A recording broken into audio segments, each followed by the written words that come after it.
Requesting connection. Established. Encrypted. We're live. The show you've been asking for. Advice, technology, and community. Linux first, all others second. This is Ask Noah.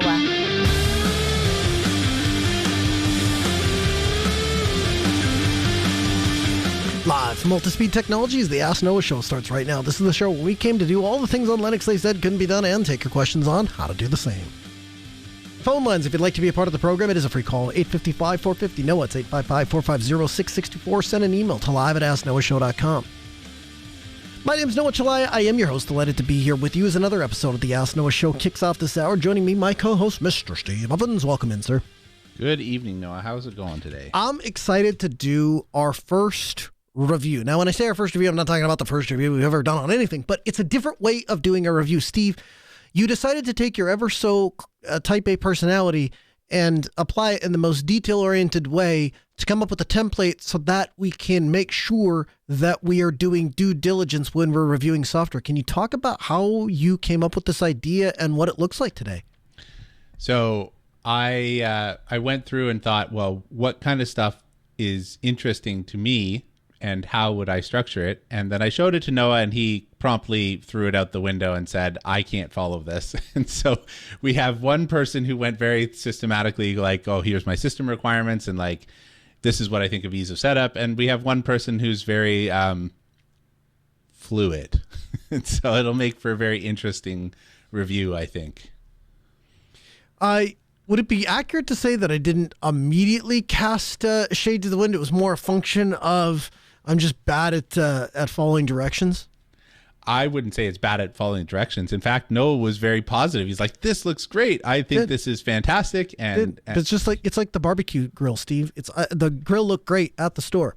And then I brought the grill home, Steve, and when I took it out of the box, instead of coming out of a box as a grill, it came out as a bunch of different parts. And I tried to assemble all the parts, but I didn't reference the documentation because I'm a ham radio operator. I don't read manuals.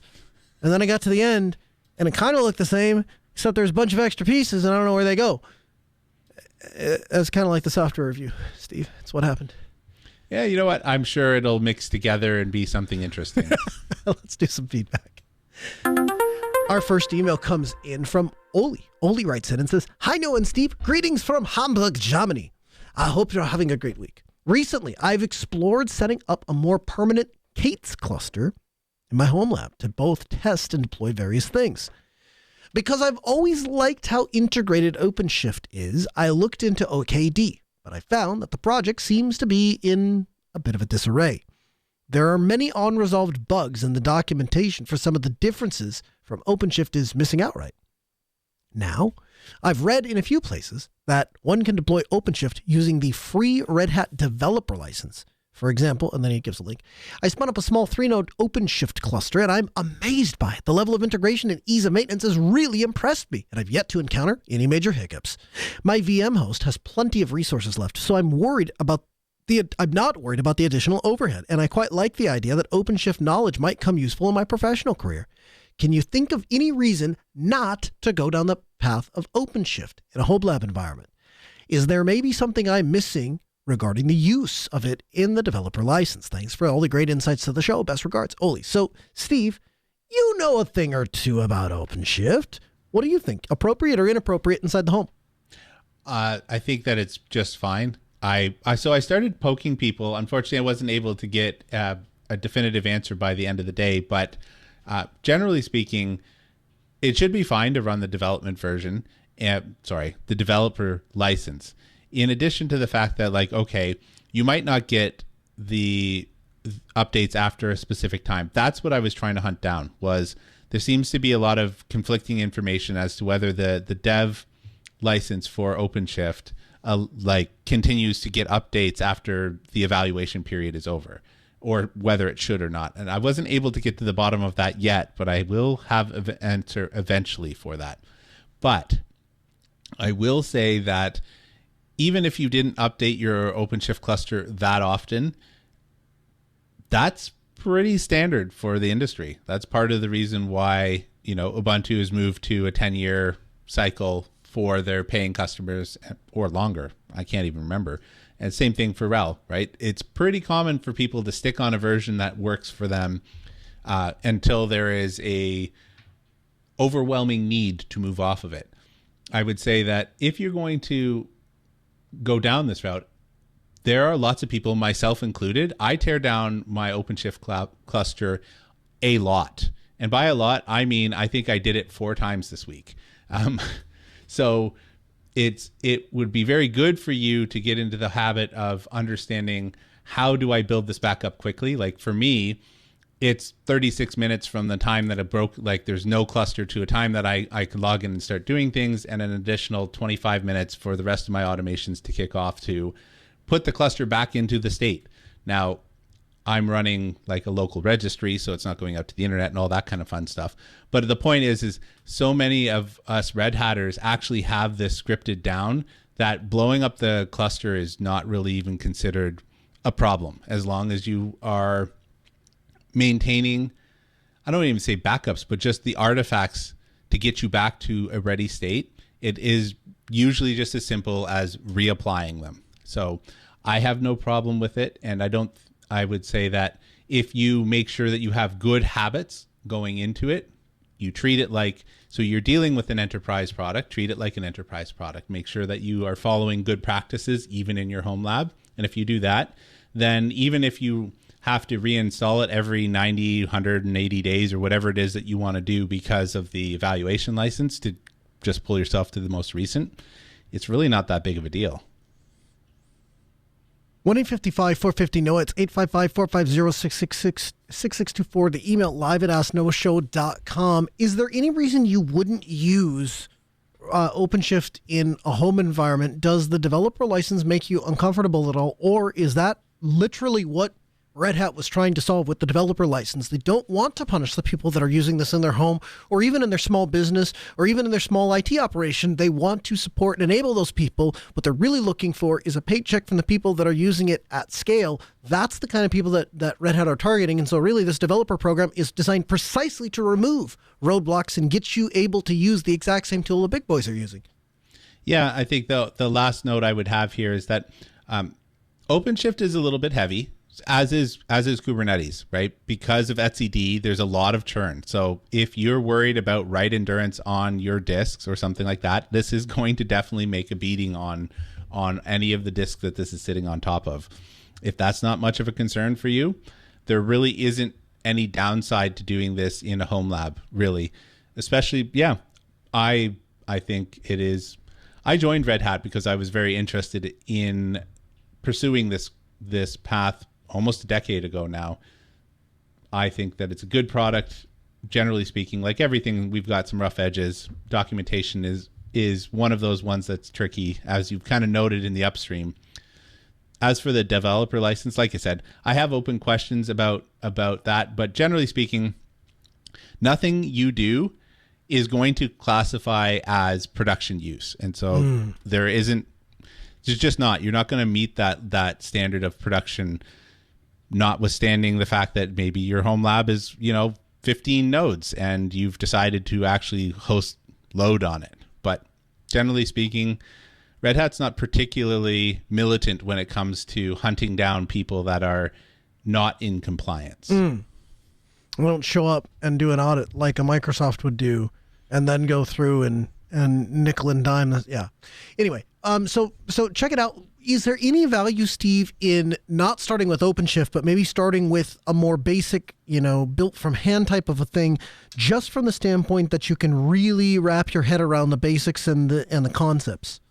Depends what you're trying to get out of it, right? So if you are trying to be an operator, like a sysadmin, then there might be some benefit to you understanding how the components work and kind of building up a Kubernetes cluster by hand.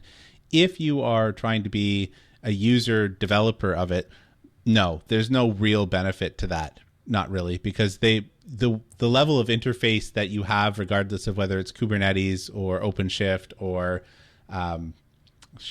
we have a couple other competitors that I'm drawing blank, Rancher or others. It's like you apply your YAMLs and they follow a standard API. So there's no real benefit to you doing, let's say, OpenShift the hard way if you're focused on that end of things. 1-855-450-NOAH, 855-450-6624. The email live@asknoahshow.com. James writes in and says, "Hi guys, listening to your most recent Ask Noah regarding car safety. I think that a basic fundamental principle needs to be implemented for all computer-controlled systems. There needs to be an e-stop button. An e-stop button would be a button that, if pressed, would override all functions and stop the operation. It cannot be overridden by a computer control in case there's a bad logic implemented. In the case of a car, it will automatically stop the car, that is to say, apply the brakes, and then release the locks on the door. The person who hits it is responsible for the actions, i.e., hit the e-stop in the middle of the highway and cause an accident, that's on you. This should be a required safety net in the case of a remote takeover for a car." So, James, I want to start by telling you, you have the right idea here insofar as remotely taking over a car is hugely problematic. And there was a problem with Jeep a few years ago in that you were able to take over the Jeep remotely because they were using an insecure protocol. And the security researcher who discovered it reached out to Stellantis and said, "Hey guys, look what I can do. You should probably all fix this." Nothing on month one, nothing on month two, nothing on month three. Finally, he reaches back out and he goes, "Hey, this has been a long time. This is really not something you're going to want to wait on. I'm a cybersecurity expert. And let me tell you, if you have open, unencrypted traffic going over the internet and anybody else finds out and they can do things like put the car into gear, take the car out of gear, apply the brake, bring the car to a stop, all those sorts of things are going to be real problematic. Please take care of this."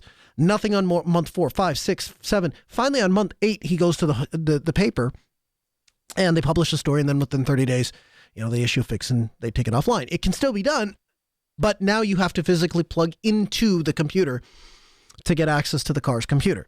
So all that to say, you're onto something. This is a problem. Here's the part that I think is missing in the discussion, and that is that car manufacturers are absolutely aware of this problem, and it's why they're working with companies like Red Hat to develop systems specifically to address it. The problem with the concept that you've came up with this e-stop button, and you kind of pointed out yourself, a button that if pressed will override all functions and stop the operation. It cannot be overridden by a computer control in case there is bad logic implemented. Here's the problem with that statement. There is no such thing as manual brakes anymore. There hasn't been for a very long time. Your car, if it's made in the last, 10 years, is likely fly-by-wire. That is to say, when you push the gas pedal down, you're not opening the throttle on your engine. You're sending a command to a computer, and the computer is then talking to the fuel injection system and making a determination as to how much you want to accelerate. Same thing is true on other functions of the car. And so the issue there is you can't go back to manual control because there is no manual control to begin with. It's all computer controlled. I think the goal is that we want to move towards open source domain-based logic because it will allow compartmentalization, it will allow reproducibility, and most importantly, it will allow safety certification so that you can know the code that you're sending into the car isn't going to have a bad logic implemented and isn't going to fail in any sort of catastrophic way. And that if one part of the system does fail or there is some sort of failure in one domain, there isn't on the other. And so you might lose, the infotainment system, but you won't lose braking. I hope that helps. Steve, do you have anything to add to cars, or is that kind of not your cup of tea? It's too far afield of my base of knowledge. Right. Well, something tells me you're not going to be a real fan of computer control cars. Max writes in and says, "Hi, Noah and Steve. I'm a bit behind on my episodes, but now that things are starting my business and I've begun to even out a bit, I'm catching up on the shows. That's brightened up my day. I wanted to comment that Steve is my hero, and Steve is a real gentleman. Why is Steve a gentleman? I'll tell you. Because he's a nano user." What? Yeah, a nano user. Nano is for gentlemen. Also, with Steve's problem with Tailscale on iOS, I ran into the same thing, but I absolutely needed to get my job done, and I found a workaround. The workaround? It's setting up an automation in the Shortcuts app, so whenever I charge my phone, it will automatically open Tailscale and then go back to the home screen. That keeps Tailscale from getting kicked out of memory and forced to sleep after a day. Since I charge my phone at least once a day, and at night before bed, this seems to be a game changer. If you think that would help, I could even email you some screenshots or send you the automation. Either way, Keep up the great work and everything you do for the community, guys. Thanks, Max. So, a couple things. I'm going to go back here. So, fine. Nano is for gentlemen. You know what? You know what Vim is for? Vim is for ninjas, Steve. Uh-huh. Kicking harder than a sensei today. Uh-huh. Okay, all right. Back with something actually useful. All right, so his workaround. Does this look familiar to you at all? And do you think that this is something that would potentially work for you? You've had trouble with tail scale on iOS. Yeah, so this is essentially the same workaround that I was using for Nextcloud for my wife, and it worked until it didn't. And it seemed to continue to be working, but we noticed that it just wasn't uploading consistently, and it really seems to have been hit and miss. Like, it worked flawlessly for several months and then just stopped working silently, even though the shortcut automation thing in iOS continued to work. So when I say it worked until it didn't, I don't mean the automation itself, like the shortcut automation. And we did the same thing whenever she plugged in her phone, because in this case we were talking about uploading photos. I'm talking about the actual uploading of the photos, which was a problem. So I'm not sure if my wife just has cursed electronics or not, but I am skeptical that this would work. Like, I have a fear that I would tell her, hey, we're going to leave Tailscale on all the time, and then this thing just silently stops working, and then I start getting why am I not getting Telegram messages or email or whatever? Ooh, because it could even get worse. If it failed and it thought it was connected, that would be worse yet. Exactly. Yep. Man, so didn't even think about that. And that's ultimately what the problem was, is because Tailscale thought it was connected, and then it was blocking traffic because it thought it was connected, but it was killed or whatever, because it does. Yeah.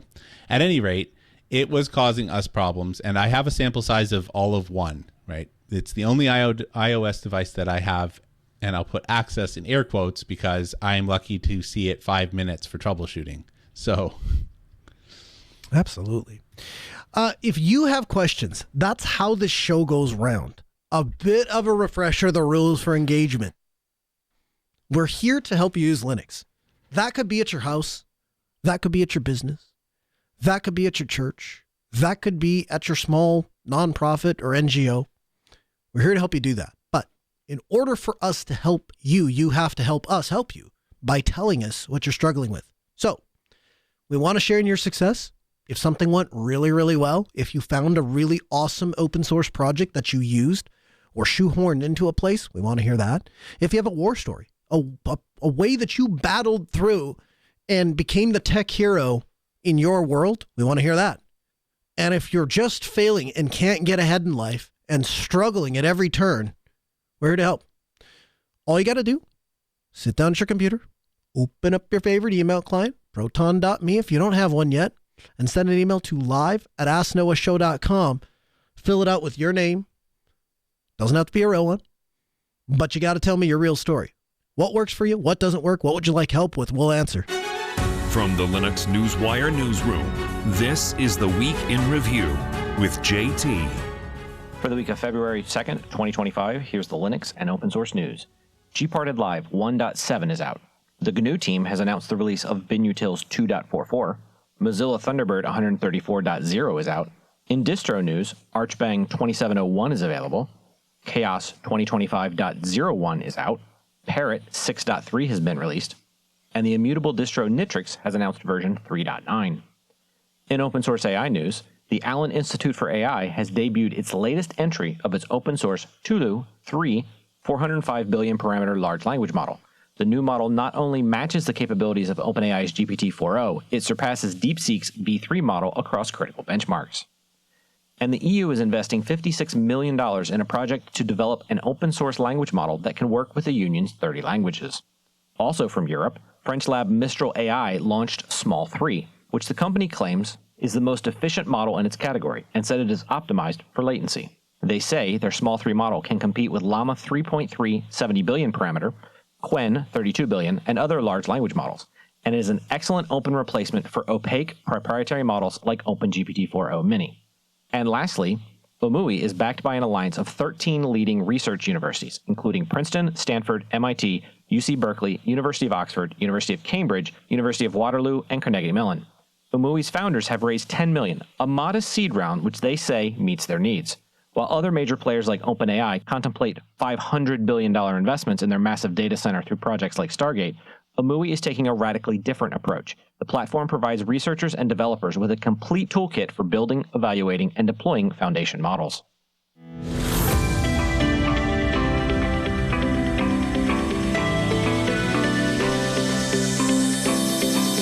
Immich, you've heard us talk about it numerous times on the show. You've heard people write in. It's a Google Photos alternative, and it is stellar. The story behind it, incredible.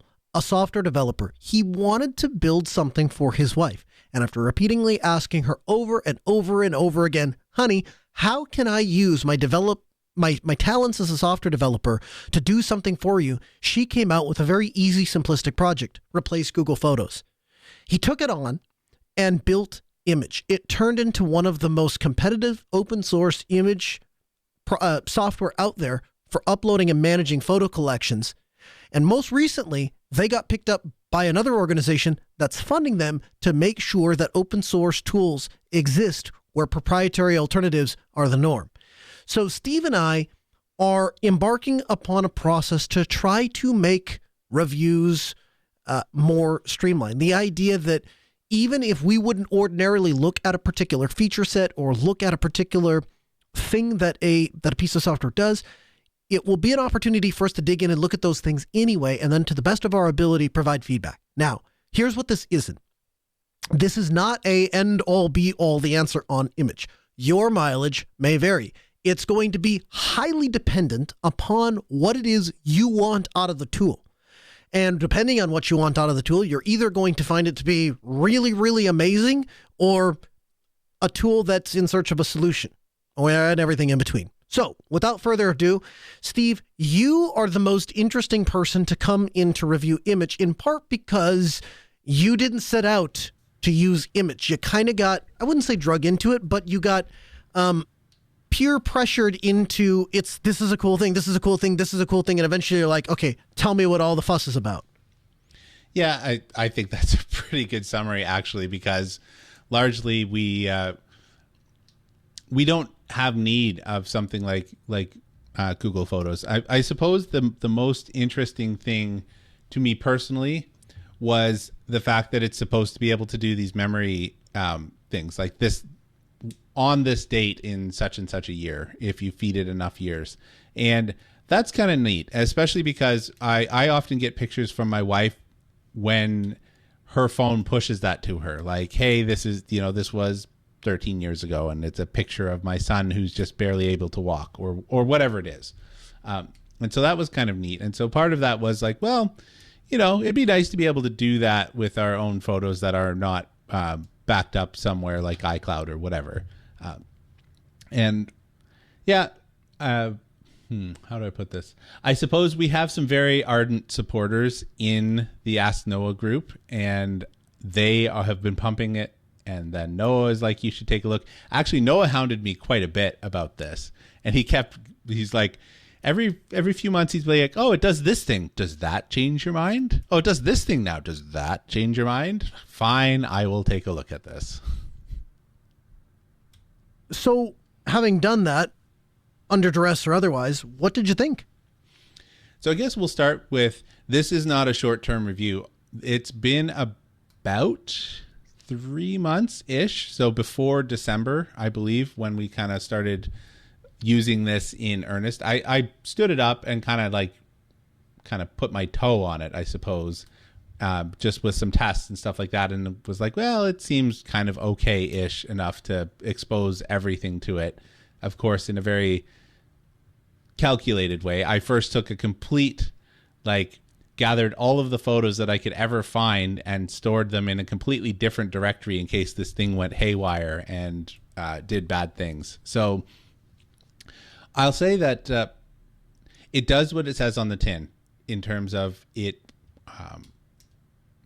It provides you a very well thought out interface to look at your pictures. So I came into this with pretty much no experience in terms of photo management. Like, we use Nextcloud and kind of use the traditional structure of like year and month to sort the photos, and then you just kind of have to know when it was that you did a thing or what month, which is generally okay when you're talking about trying to go back and look at big milestones. That's not terrible. But all that to say is I didn't have preconceived notion of using whatever Apple's thing is or Google Photo. I haven't really even seen them, let alone used them. So I suppose I'd like to start off with just talking about just some of the basics about it.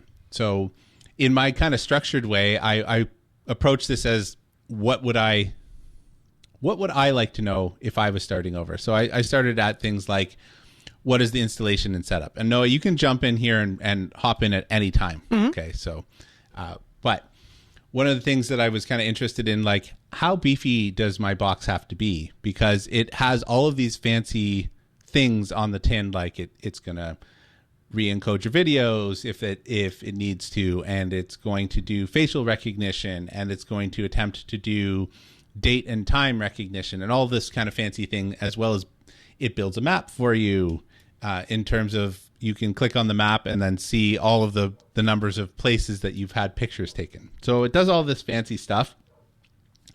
And surprisingly, it has very modest requirements. So the minimum is 2 CPUs and 4 gigs of RAM. I can't even imagine how it would perform on that. I didn't give it anywhere close to that. Like, I gave it a boatload of resources because I have that. And I thought, initially I was only doing a small subset of the pictures, but after deciding that I was going to give it a really good shot, we have somewhere on the scale of 40,000 pictures and 10,000 videos, something in that vicinity.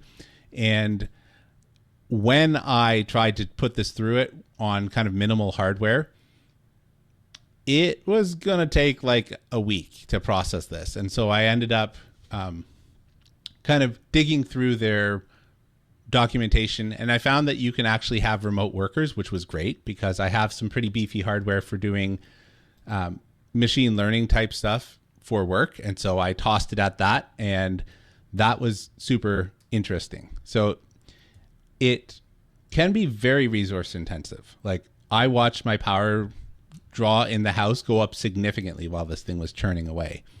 So there is that. The other challenge that I had, and I suppose I should say not challenge, in several ways, I felt that Immich actually kind of transformed my technical life, but not in the ways that you might think. So one of the things that I've long resisted is doing a container for all the things, which is weird considering like a single container for all the things, or moving everything that you host into a container so that they're all standardized. Yeah, exactly. I mean specifically that using containers for the services that you run. And that sounds strange given the fact that I'm a Red Hat architect, specifically in the cloud platform division. That is exactly what we do.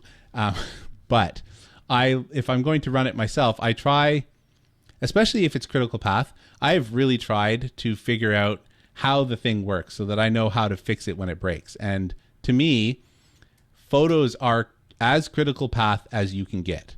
Like, the rest of my lab could go away and it would be sad. Oh no, I can't watch TV for a night, or, pick a thing. The photos disappear. That's a severe problem. That's not an oops, an inconvenience. That's hey, I'm not going to live this down for the rest of the time, the rest of my life with my wife. So how do I make this thing work? And I tried to embark on that, and there are guides out there, but the official recommendation from the project is really to use Docker. And so I kind of broke down and made a host just for Docker related things. And so it really forced me to get into Docker Compose, because that's kind of how they recommend managing these things. I've used containers for 10 plus years. The number of times that I have built a Compose file in those 10 years prior to working with Immich, I can count on one hand. And I'm not even kidding about that, because I can build a container and I know how to run it. I don't need a Compose file to tell me how to do this. So I had pretty much no experience with Compose before this. So essentially you deploy this via a Docker Compose file, right? They have an official Docker Compose.yaml and they rely on a .env file. This part of it was kind of crucial because there's some information in the .env that is hidden. So it's a dot file, so it's naturally hidden. And I kind of messed that up. And again, lack of experience, there were several times where I forgot to update the .env file because I go into the directory that I've designated for Immich and I see the Docker Compose file, and that's all that's in that directory. And so there were several times that I made mistakes and had to start over because of my inexperience in this area. But the process was really straightforward, and I found the documentation on Immich is pretty darn good, honestly. I have worked with significantly worse documentation on open source projects, and I thought that the presentation and the layout of the documentation was good. I found it a little hard to find the information that I wanted, like to actually land on the page that I wanted to get to. Mm-hmm. But once I was there, the content in the page was really good. It was comprehensible. They have documentation for Kubernetes and Docker and Portainer and Unraid and all kinds of stuff like that. And so I thought the provided example documentation and configurations was enough for me to work as a springboard. So I'll breathe here. Yeah. So a couple of things. The first thing is I am blown away with the speed at which Immich has been developed. They went from a concept idea to a fully functional product in a very short amount of time. They went from a functional product to a functional product that's being funded now so that they can have full-time developers working on it even faster. That's a good sign. Things that stand out to me. So the first thing is it presents an interface that makes it easy and approachable to go look at photos. One of the things that I think we've talked about this on the show, Steve, I have almost never sat down and said to myself, you know what I'm going to do? I'm going to go back and look to start digging through folders and just see if I happen to stumble into a photo I want to look at today. The amount of times I've done that, exactly 0, right? At the same time, if there's a timeline and somebody says, hey, Noah, I had, I'll give you an example that came up just a little bit ago. We were having a discussion and they were talking about how robots and AI are going to replace people. And my answer back has been, the elevator operator, right? I mean, you used to have doormen that open the door. At some point, the wage at which it costs to pay a person to open the door is more expensive than it costs to put a Stanley door opener. And so we replaced that person with, you could say, automation to open the door. And it maybe took a hit in chivalry because jumping in front of the door motion thing going is just not as polite as opening the door for my wife. But other than that, there hasn't been a whole lot of downsides to switching to Stanley door openers, right? So it'll be fine. It's just those people have moved on to a different job. Same thing with the elevator operator.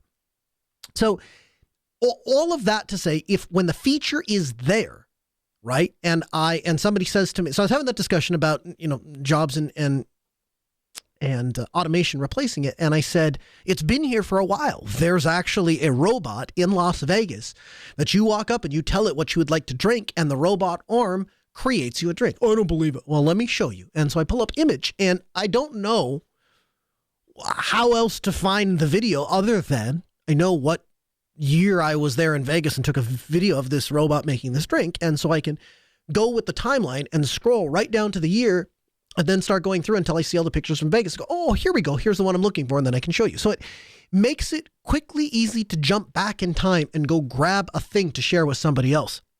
The other thing, the global hotspot map. So this has been kind of a fun challenge, you might say. As we go to different places, we go to different conferences, we go to different family vacations, those sorts of things. It's been kind of fun to have a hotspot map to say, here's where all the photos are. And so the more spots that you spend time in, the more the photos are going to be from that places. And so you can go down to you took a trip. And so I went on a trap shooting trip in Arizona. You can go down there and you can click on Arizona and it'll say, okay, well, the only other time I've been to Arizona is when we were doing trap shooting. So obviously my trap shooting photos are going to be in the state of Arizona. And so it allows you to do that. The third thing is the tagging. Now, Steve, this is where we might have some back and forth because this is a feature I think you would really like to use, but you're not really able to fully take advantage of it. But the idea is all the fancy stuff that would ordinarily be happening on Google servers is exposed via a local version on Immich. And so you get things like I can click on Noah and it will show me all of the pictures of Noah inside of Immich, or I can click on my wife and it'll show me all the pictures of my wife there. I can click on Kenny, it'll show me all of Kenny's pictures. So it will tag and do all of those things, but it's doing it in a privacy respecting way insofar as it's not going to an Immich server somewhere. Well, I guess it is, but the Immich server is inside of my basement. Steve, is it safe to say the tagging and those sorts of things are features you wanted to do more, but weren't able to take advantage of for one reason or another? Yeah, so let's back up just a little bit. Sure. So we were talking about some of the features. Specifically some of the stuff that I was really interested in are, so you talked about the map. That was really neat. I like that a lot. Some of the stuff I was interested in are the facial recognition and the object detection. And this is part of why it takes so long to process your photos. It's because it puts it through a bunch of machine learning stuff to try and figure out groups of people, right? So it tries to detect a face and then categorize that face for your entire library and show you the pictures. So like you can go into the faces and then click on the face and it'll show you all of the people, like all of the pictures with that face in it. What it did surprisingly well, I don't know how it did this, but it was able to distinguish people from baby photos all the way through adulthood. Mm-hmm. And that is really neat. And then you can just go in there and you can say this person is Bob or whatever. And related to this, the object detection, so you can search for a Christmas tree or car or whatever. And that's super useful too. Although that one is lagging behind in our experience. There are some things it got like really spot on and other things it just did not get at all.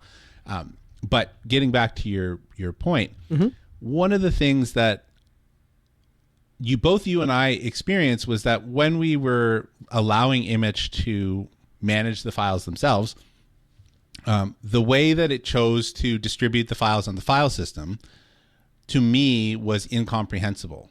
And that gave me some concern about trying to back out of, like, if I ever decided to not use Immich anymore, mm-hmm. It gave me concern about like how much we take so many pictures between my wife and I. It gave me heartburn thinking about how long it's going to take me to organize this in some sort of fashion that is usable for something else. So this gets back to, this is directly related to your question. I know I'm taking a long circle here. So instead of uploading directly to Immich, we decided that we're going to continue to upload to Nextcloud, because it ranks, like the way that it uploads is it gives you a year and then it gives you a month folder and then it puts everything in there, right? So 2025-01 and all of your January photos are there. How this ties into what you're asking, there is a feature that I'm going to say discovered. Obviously, they wrote it in. It just wasn't something that I saw talked about a whole bunch, called external libraries. And this is a way where you can mount in other directories into Immich, so that Immich is not handling the upload of it or anything like that, but it will still categorize them. Now, why is this important? Because my wife and I each have a user account on Immich so that we can go in and not, have our own albums or whatever. The challenge is that the external libraries are currently tied to a person. And what that means is when you give make a library inside of Immich, it'll go through and do all the fun AI stuff. This gets us back to your question, right? Mm-hmm. But the faces and stuff. And I started going through as the user that I mounted this stuff in and started like, okay, this one's Bob and this is Jane, and these are the types of objects that I'm interested in, and it all works wonderfully. When you go to share with the other people in Immich, it sends albums, you can see photos, but you get none of that extra metadata. And that was really unfortunate because I spent like 3 or 4 hours just sorting people around and like doing some minor corrections. This person's not, you misidentified this person, or, whatever, that sort of stuff. Mm-hmm. All that to say is, I was like, hey, honey, come and look at this. And she's looking at my screen. She pulls up her phone and she's like, where is it? Womp, womp. Like, not there for the main person that I want approval from this app for. So what would be wrong with using the app? Is it one of those things like it's hard to change where the cheese is kind of a thing? So now you got another thing you got to go look for, another thing you got to open up? Well, I'm not sure that I understand the root of your question. The feature works with the Immich app, right? No, the feature works for the user that has control of the library. Got it. So if she controlled the library, she would be able to do that, but then Correct. Okay. Right. And so the way that I had this set up is I set up a user that just had the libraries, and then I shared it out to her user and my user. So neither one of us can see the faces or the tags and stuff like that. We still get the map. The map still seems to work, and the memories work, but a bunch of that extra metadata stuff is just not passed through the shared albums. Interesting. So one of the utilities that Immich has is the deduplication. And this is a really, really useful feature. I was impressed by the fact that if I take, let's say, 10 photos and they're all just a little bit different, it will do what's known as stacking. So it doesn't deduplicate them. It just allows you to stack them and then shows all 10. If, on the other hand, you have the exact same image and you upload it a second time, it will recognize that that image is already there, and it will find those duplicate images and then point them out for review so that you can remove them. Steve, do you trust it? No, I don't trust anything. I was also interested in the deduplication, and I was hovering over the button, and I was like, wait a second. If this thing goes terribly wrong, I'm just nuking my pictures. And yes, I have backups, but that's a pain. Mm-hmm. So instead, I wrote myself a script. So one of the other benefits of having to go through this with Immich was I had to go and enumerate all of where all of my pictures were, because over the 2 decades or so that we've been together, we've had different places where photos have ended up. And so as part of that, I wrote a script and gathered all of these disparate places, and I just dumped them in one directory. And so then I started using the deduplication, because I thought, at least now I have a place to go back to that's easy. Like, yes, I have backup drives. Yes, I'm taking snapshots. Yes, I am pushing them up to Spider Oak. But all of that is much more of a pain than trying to figure out which ones and all that sort of stuff. So, I did indeed use the deduplication. I heard both you and Kenny talk about the stacking. Mm-hmm. I have not seen that. Have you ever taken a photo where you took like? Yes. Okay. My wife does that constantly, right? To try and get, like, just in case somebody blinks, boom, boom, boom, boom, boom, taking those rapid fire pictures or whatever. Uh-huh. We absolutely have those. I just haven't seen that stacking feature. Interesting. Okay. So, the I wouldn't say the last thing, but partner sharing. So this is where I think the long-term use for Immich for me is going to be a thing that comes up not infrequently. We go to an event, family event, whatever it is. And, my wife's mom will take some photos, my wife takes some photos, and I take some photos. And now my kids, this was funny. So we started the Immich thing. And Steve and I have been going back informally going, well, how's this working for you? How's that working for you? How's your photo library? How many photos do you have? How many users? We're going back and forth. And in doing that, I accidentally discovered that my daughter has usurped both my wife and I in the amount of photos and the amount of space that are being occupied on the Immich server. And so what the sharing has allowed us to do, the partner sharing, means that you have the ability to share your entire photo library with somebody else. And then you can, so like my wife can go through and say, okay, every time Noah takes a photo, I'm going to have access to it. Now you can limit that, right? You can go and say, I'm going to have a specific album. And then in that case, only the person with that particular link can share, and so you can either have it to where they can just read and view the photos, or you can share the link out and say they can contribute too, which circles back to when we go to a trip. Oftentimes I'll make the album editable for my daughter and for, my other people in my family, and then everybody can contribute photos. The last thing is, there is it's like Facebook or some of the other social media sites where they will actually do a thing to say, hey, here's what we're going to do. we are going to go back in time and say, hey, did you miss this thing? Because that might be an opportunity for you to discover photos you might have forgotten. Any of that interesting to you? So, Steve, I guess, can we talk about this? You got to a place where you said, it's a cool piece of software, but it's not sticky. Yeah, so I think I'd like to wrap up my kind of review. I was thinking maybe we should publish the docs that we made. What do you think about that? I absolutely think. I think we should do a couple things. I think we should publish the raw template at docs.minddrop1.com and then either include it as part of the show notes or put it completely separate. Maybe under a section on the doc site of just reviews, and then you can click on the piece of software and here's what we thought of that thing. Absolutely. Yeah. So there's a whole bunch that we couldn't cover because it's pretty voluminous and it should be fairly easy to digest because I made mine point form and Noah's done something similar. So I think I'll wrap up by I want to talk a little bit about the pros and cons and the ideal use cases. Then I'll get back to your question if that's okay. Mm-hmm. Absolutely. So just kind of really quick, I really thought that from what I could tell, and again, as someone who does not use these, I took a look at both the Apple one through my wife's account, and I looked at the Google Photos, and I thought that really it's pretty comparable from an outside perspective. Not a power user, but just like, hey, click, click, click. What do I see? I thought it was pretty feature rich in terms of that. I thought there's active development, and the lead developer is super engaged in the community.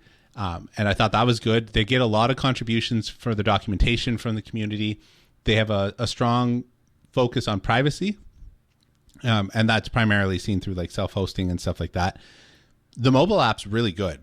I don't normally comment on that, but I thought the mobile app was really, in both cases, is lined up pretty well. There is some problem on the iOS side because they don't have control over the ability to have specific versions in iOS. It just always pushes the latest version. And what that has caused is every once in a while, Rosanna will have a bad time because it gets out of sync with the version on the server. And so since I'm not on a cron pulling down the latest Docker image or whatever, her app will update, and then it will complain and say, I can't or won't or whatever connect to this thing because I'm out of sync with the version on your server. So the Android version didn't have that problem because it doesn't auto update. And you can specifically pin a version if you want to. Can't do that on iOS. And then you mentioned partner sharing. That was another big pro for me.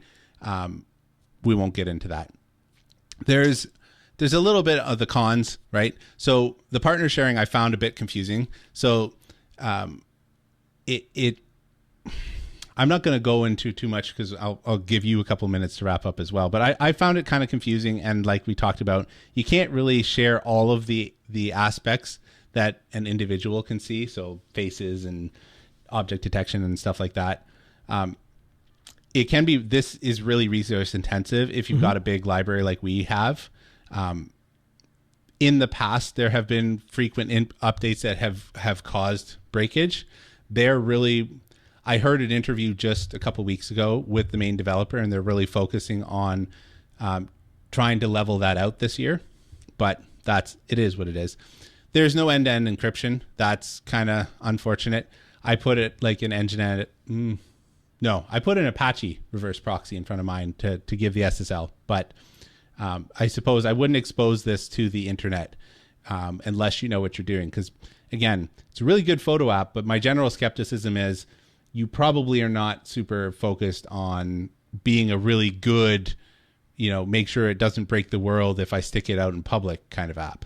So ideally, this is for people that are really interested in self-hosting and want to be able to share with families without making people have a Google account or something like that. And really, it's targeted at home users it's really targeted at home users. And so overall, I thought it was a pretty decent experience, but it didn't end up being sticky for us because, like you said, we've never ever gone back and be like, you know what, let's look at random picture. Right. That's just not part of our flow. And so even if we do look for a picture, both my wife and I are reaching for the built-in gallery on the phone or going to Nextcloud because of the built-in muscle memory. So if it did something like it give you, like the Apple one in particular sends you like memories and does like a little, hey, here's a picture on this date, right? And my wife really likes that, and I kind of like that too. It reminds you that you've got this giant collection of things that maybe you should go look at. Mm-hmm. So at the end of the day, it's going to continue to be here, and maybe we'll poke at it, but the number of times that we actually go load it up is very rare. And part of that's muscle memory and not really a knock on the product itself. So. Absolutely. So I guess at this point, I would also add, if you're using Immich or if you have used Immich, I would highly, highly recommend that you reach out to us live at AskNoahShow.com and let us know what your experience is. Coming up, they have their stable release. So one of the things, Steve, we'd be remiss if we didn't point out, they will tell you that this really is not a production software. Those that use it kind of argue that a little bit, but let's be clear. The people who made the software say it's not production ready. Thoughts on that and or what we should take away from that? I mean, I think you summarized it well. I'm interested to hear on your wrap up. I would tell you that no software is perfect. No software, very few pieces of software are feature complete. I've never had a perfect experience, even with proprietary software, and there's always a risk that you potentially lose data. And so to mitigate those things, you can do it a couple different ways.